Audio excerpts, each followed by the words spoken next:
A very warm welcome to Wesley Impact Highlights. Today we revisit a show from 2012 featuring one of our Aussie medic icons. They said it could never be done. Yet today the bionic ear is renowned as a marvel of modern medicine. During National Week for the Deaf last year, I caught up with Professor Graham Clark. Graham's a man of faith and courage who's invested his lifetime making the seemingly impossible a reality. I hope you really enjoy his story. Professor, we're delighted to have you on the show. Thank you for inviting me. It's a delight to be here. Look, it's an amazing journey, your story, but I was interested to know that you wanted to be an ear doctor by the age of 10. Why?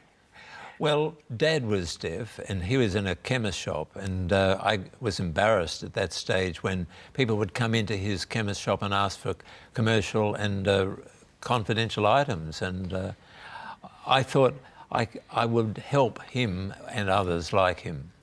So that obviously stayed with you, and I know, to cut a long story short, you left your family in Camden, went to Sydney Boys High and Scots College, and then studying medicine at the University of Sydney. Something happened on your first semester break.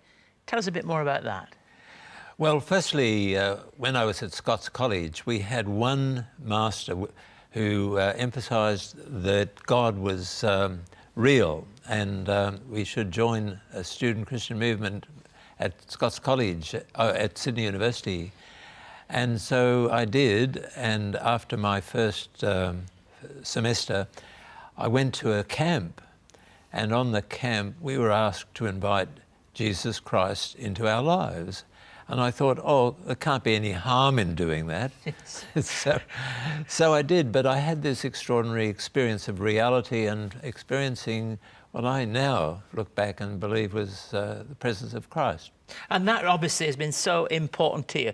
Now, after that, you say you felt God shut doors on personal ambition to some extent for you and steered you into a passion for surgery. But it'd be interesting to know a bit more about that.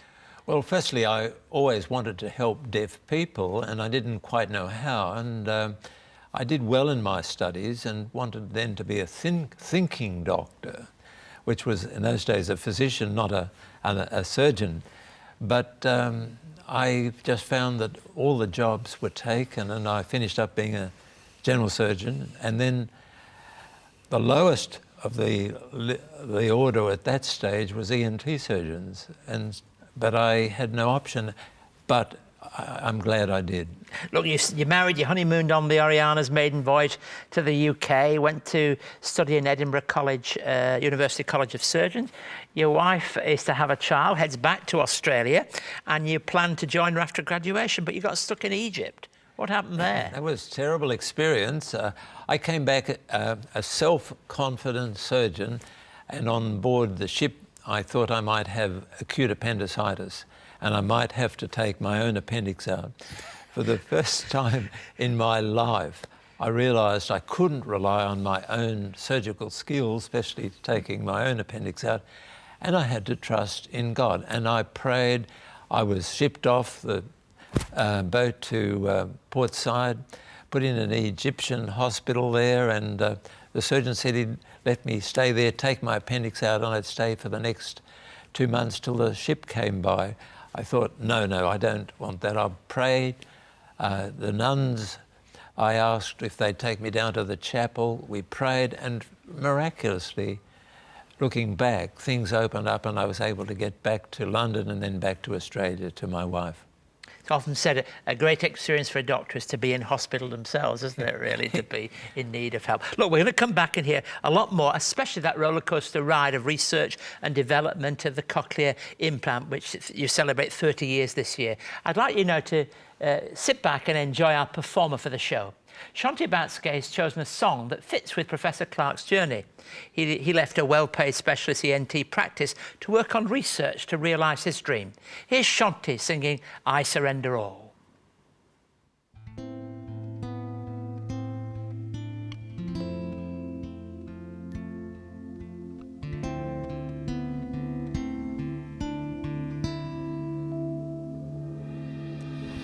Oh, to Jesus I surrender all.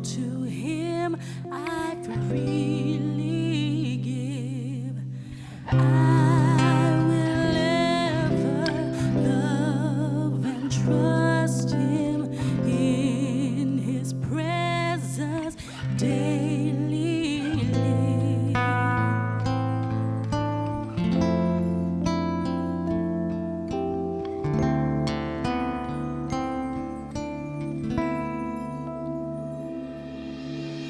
Oh, to Jesus I surrender, humbly at His feet I bow. Worldly pleasures all forsaken, take me, Jesus, take me now. I surrender all. I surrender all to Thee, my blessed Savior. I surrender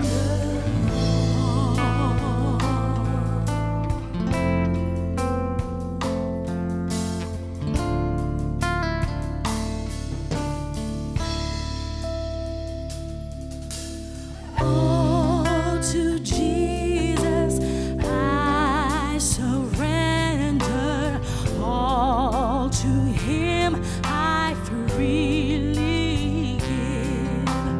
I will ever love and trust Him, in His presence daily live. I surrender all.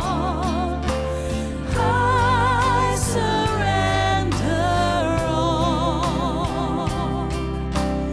all to Thee, my blessed Savior.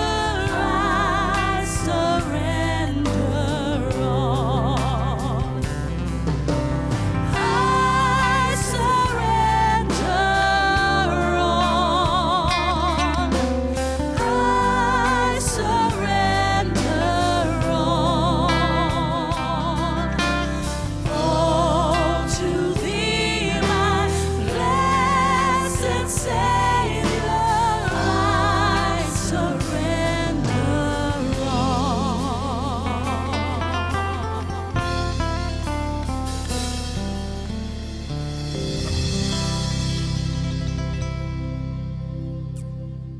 To commemorate 200 years of faith and pioneering care in Australia, Wesley Mission has released a publication documenting its work in the community. Everyone needs a little rest. Everyone needs a little joy. For more information on today's people, today's story, you can contact us on 02 9263 5555 or email us at impacttv@wesleymission.org.au. Shanti's details are online this week. If you want to know more, you know where to look. We're back with Professor Graham Clark. Now, let's pick up that story. You've been on the ship, you've returned back, you've been inspired in Christian faith. You returned to Australia in 1966, and a study by an American surgeon rekindles your passion to do research despite criticism. But there's no backing and there's no money. So you've got no money, you've got no backing. How do you actually make a fist of it then? Well, firstly, I needed money to do anything, really, and no one wanted to help me because I was seen as an oddball. They called me the Clark. The clown Clark. Oh dear. and when that happened, I couldn't get money, and then I prayed about it. And I didn't pray just for money, just that God's will would be done. And then I read about the telethon turned everything round. I mean, that's something that almost you could have never imagined would have happened. But tell us what happened. Well, I was sitting in my office and I got the call from Sir Reginald Ansett's team, and he had probably been the answer to my prayer. And Reg wanted to run a telethon or two, because at that stage they were all relevant, and he wanted to do it for personal reasons for deafness. So that really gave us the kickstart. Now, look, I just want to talk about this difficult area because it's one many Christians in the professional world can face, the criticism that goes around. You were called the animal doctor, not just the clown Clark, or the Clark Crown, as ever you call it. Animal doctor, what a title that was. And at that time, you could say your university job and your whole career's on the line. My whole career could have been on the line. If I know that if I hadn't been successful ultimately in helping this deaf person, I would have had to pack my bags and leave Melbourne and leave the job. But the stress was considerable, and I did it and managed through prayer and trying to do the right thing. In 1977, close to the time when you said you could operate on the first patient, you had a breakthrough. Yes, well, there were many problems. Everything I did was breaking new ground. And when we're getting ready to implant our first patient, I realised that the electrodes that go in that tiny spiral of the inner ear wouldn't go. And they wouldn't pass round far enough. And I was getting desperate. And I discovered that the beach is a good place to do research. I found a little shell that was like the inner ear, picked up a grass blade which was bent at the tip, found that if it was stiff at the base, when curled around the shell, it would do what we wanted to do in the inner ear. And I raced back, cut our holiday short, and that has been the basis for all electrodes since that time. Graham, your whole holiday stories seem to have significant moments in them. You're on a ship, something changes, you end up in another country, and you're on the beach with an amazing discovery like that. So it's the 1st of August in 1978, the moment of truth arrived. Your colleagues couldn't believe how calm you were. So tell us about that. Well, this was the key element in the whole study and journey. On the 1st of August 1978, I went down to the operating theatre. My colleague, Professor Crox, looked at me and said, "Professor Clark, today is your moment of truth." And I knew then that I had to be successful. And I had been away that weekend with my wife for a prayer weekend. I was really quite at peace. I left it to God, and everyone else was in a panic, and I was really at peace. And that's the great thing of a Christian. In the end, it's not us.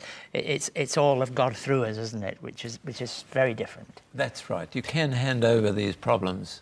Graham, it's actually National Week of the Deaf, and you've talked about that special anniversary for you. Looking back, you've helped something like 55,000 people through this particular research, and many more through what actually you've been engaged in.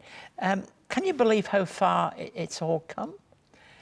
No, sometimes I still have to pinch myself.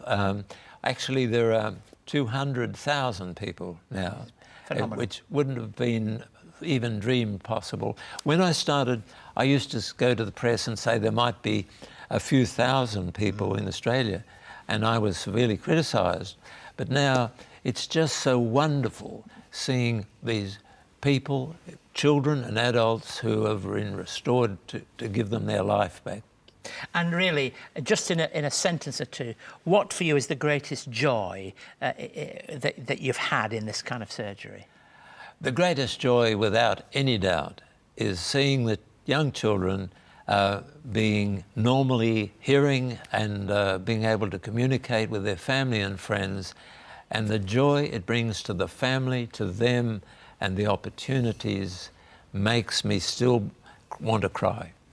And let me just say that really there is a link between that joy and your first desire as a 10-year-old child to say, I want to help my dad to hear again. Because even though you may not have been able to help your dad to hear like that, you've done it for many, many more people. That's been a wonderful journey that he helped me start. Yes, and we thank God for you, and thank you for giving us the time to come into the studio and share something of that lovely God story in your life, Graham. Pleasure indeed. I like to share it. Thanks for joining us. We're going to be back in just a few moments. It's been 200 years since the first Methodists met in Australia. To celebrate 2 centuries of faith and pioneering care, CEO and presenter Reverend Dr. Keith Garner takes us back to where it all began. But we don't begin here at the heart of London. We begin in a town in the north of England. In this fascinating narrative, Reverend Garner chronicles the history of the life and times of the founder of Methodism, John Wesley. This fresh and thought-provoking documentary takes us on a journey throughout the United Kingdom, beginning in John Wesley's hometown of Epworth. John Wesley was born here on the 17th of June 1703. This one-hour DVD travels onto his education years and beginnings of social justice in Oxford, to his final years in London. For more information on John Wesley, the man and his mission, call 02 9263 5555 or email us at impacttv@wesleymission.org.au. At Wesley Mission, our hospitals also bring healing and wholeness to those who are seeking help from addictions with drug and alcohol. It's often the result of many years of hiding from the pains of the past. Let's take a look together at Peter's road to recovery.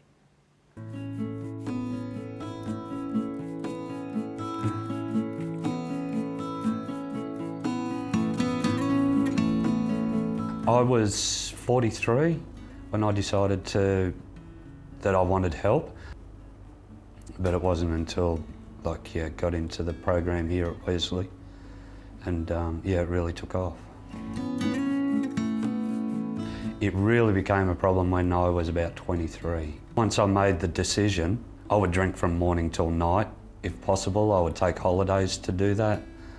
Then there would be periods of where that wouldn't happen. It would just be drinking from afternoon till morning and repeating the process every day.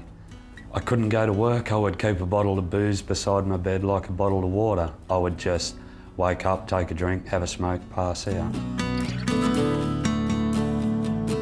I had a special connection with this horse. I had him since he was a foal while he was still on his mother, and we had a special bond developing. It was that special that I could ride him totally blindfolded. He was a stallion, and through my drinking, I didn't put him away one night, and one of my mares came into season, and he jumped the fence, tore a big hole in his stomach, and he died. And I felt it necessary to cover that up. My experience here has been one of growth. It has allowed me to be myself. Life is so fantastic now. I'm becoming a AIN, like an assistant in nursing. Hi Sam. Hi, Karen. I have Peter with me today who's doing training. Would you mind if I explain the blood pressure procedure? Sure. That's okay? Yeah. I feel I've got something to offer. Give people some hope, let them know that there's a choice, that they can make choices now, and life doesn't need to be like it was for me in addiction, and it doesn't need to be like that for them as well. Pete's incredible. His personal growth has been huge to watch, and his story is full of hope. He's living proof that, miracles do happen. It just starts with the 21 to 28 day program here. That's just the start. The real recovery is in our aftercare, and I think that's where, we are quite different in what we offer. It's a real miracle to see people get well. This is a journey that you don't want to miss. It's a fantastic journey, like the journey of recovery, being in recovery. I recommend it.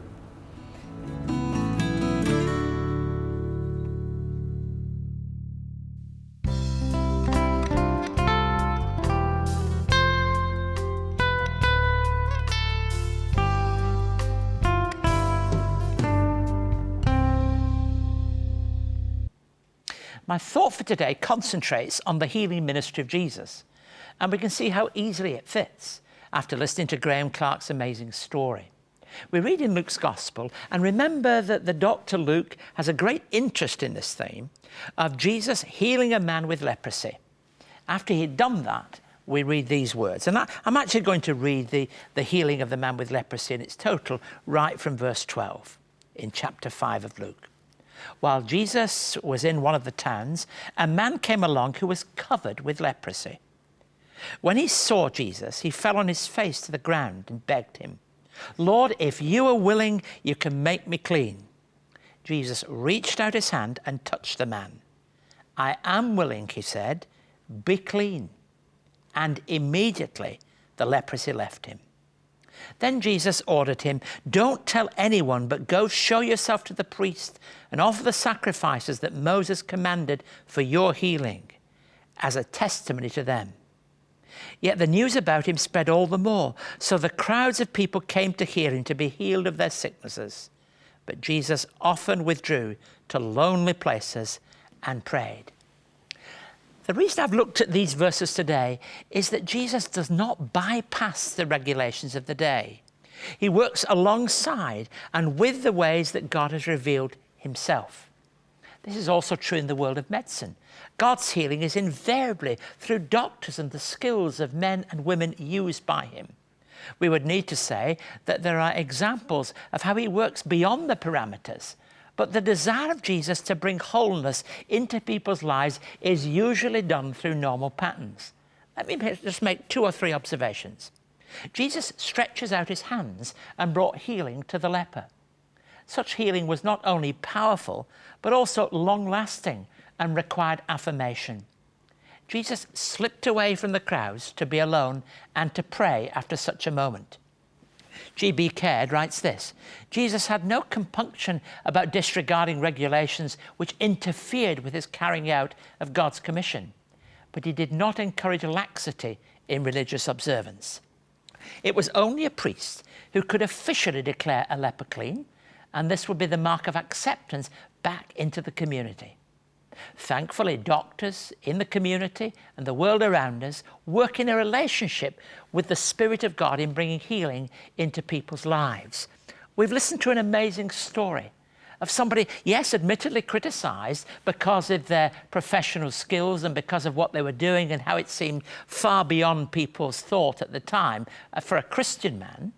But we recognise also that it was that cooperation, collaboration between the gifts of medicine and the God gifting that brought about a wonderful sense of healing. The ministry of Jesus is known for many things. His amazing teaching, he taught with authority, not as the scribes and Pharisees. The wonderful ways in which he reached out to people through that teaching.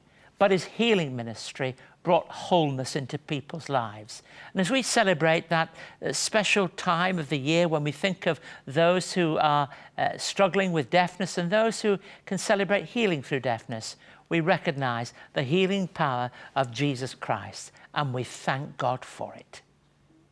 If you would like to know more about today's topic or for more on Keith's message, contact Keith by writing to Wesley Mission, Post Office Box A5555, Sydney South 1235. Or email impacttv@wesleymission.org.au. Thanks for joining us. Just like Graham's story, we don't always see the bigger picture, but when we do, God gives us the keys of knowledge and wisdom to work through even the most seemingly insurmountable odds. Next week, we meet another trailblazer who's working to set people free in Asia through the work of She Rescue. Until next week, goodbye and God bless. I am your creation. I am your living work of art. A song that sings, a poem that speaks, a star that's shining bright. You are my salvation. I will love and serve you with my heart. I'll sacrifice, surrender all, and lay down my life. You chose me from the beginning of time, so I choose you. I'll never let you go, you are my Lord. And I'll always be with you, you are my Lord.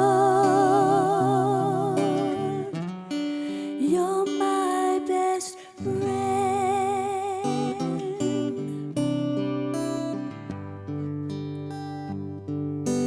I am your creation. I am your living work of art.